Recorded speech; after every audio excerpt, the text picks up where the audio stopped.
गुरुदेव और माँ गायत्री के चरणों में कोटि कोटि नमन। आप सभी को प्रणाम।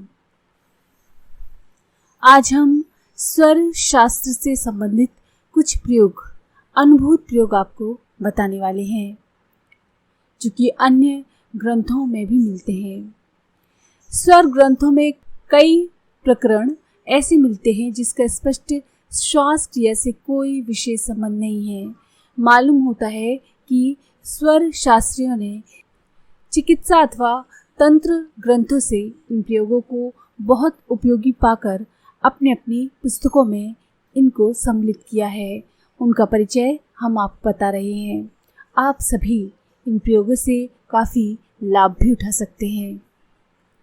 सिर दर्द के लिए काफ़ी उपयोगी प्रयोग है ये। सिर दर्द होने पर दोनों हाथों की कोहनियों को ऊपर किसी कपड़े से या किसी रस्सी से खूब कसकर बांध लें। ऐसा करने से 5-7 मिनट में ही सिर का दर्द जाता रहता है।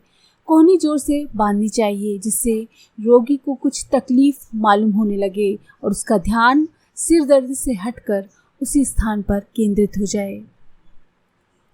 दूसरा प्रयोग है कि जब भी मल मूत्र का त्याग करें तब दांतों की दोनों पंक्तियों को मिलाकर जोर जोर से दबाकर रखें। ऐसा करने से दांत मजबूत होते हैं और उनके सारे रोग मिट जाते हैं। भोजन के बाद हाथ मुंह धोकर लकड़ी की कंघी से सिर के बालों को कंघी करनी चाहिए।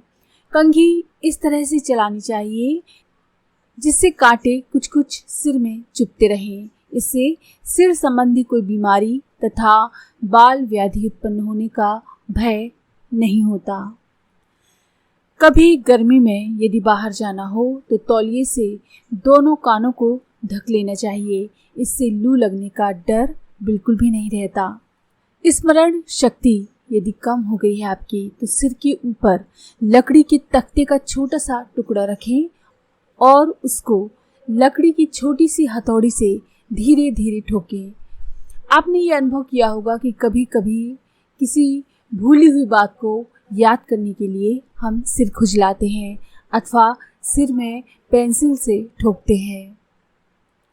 शौच क्रिया करने के बाद हाथ मुंह धोकर मुंह में जितना पानी आप भर सके उतना भर लें और पानी को मुंह में ही रखकर हथेली में ठंडा पानी लेकर खुली हुई आंखों पर खूब छिड़कें। 5-7 बार ऐसा करने के बाद मुंह में भरा हुआ पानी फेंक दें। इसी प्रकार से भोजन के बाद भी ये क्रिया करनी चाहिए। इससे आँखों की बीमारियां नहीं होती और आँखों की ज्योति ठीक रहती है। कुछ समय पद्मासन में बैठकर दांतों की जड़ में जीभ का अग्रभाग दबाकर रखने से सब तरह की व्याधियां नष्ट होती हैं। यानी आपकी जीभ का जो आगे का भाग है उसको आगे के दांतों से हल्का सा दबाकर रखें।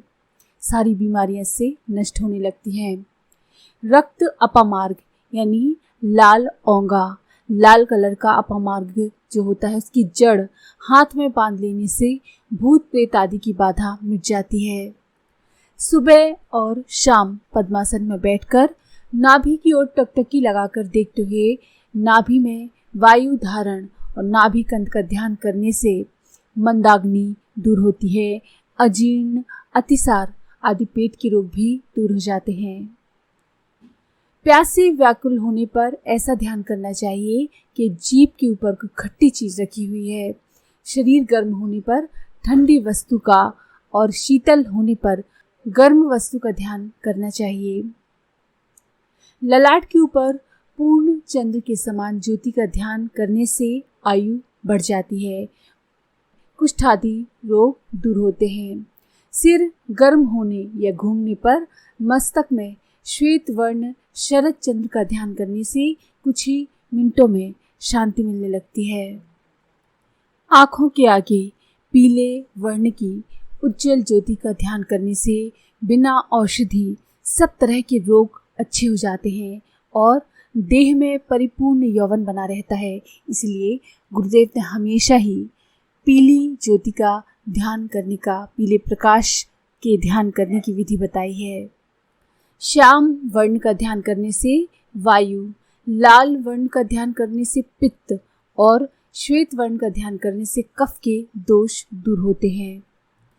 स्वर शास्त्र में वशीकरण आदि की क्रियाओं का भी उल्लेख है, लेकिन उनका प्रयोग सर्वसाधारण के लिए नहीं है, इसलिए गुरुदेव ने इस पुस्तक में उसका उल्लेख नहीं किया है। तो इन प्रयोगों को आप याद रखिए या कहीं किसी कॉपी में लिख लीजिए। ये प्रयोग बहुत लाभदायक हैं और आपके काम अवश्य आएंगे। तो अगर आपको ये जानकारी पसंद आई हो तो प्लीज़ लाइक करें, शेयर करें, सब्सक्राइब करें और बेल के आइकन पर क्लिक करके ऑल पर क्लिक करना ना भूलें। धन्यवाद।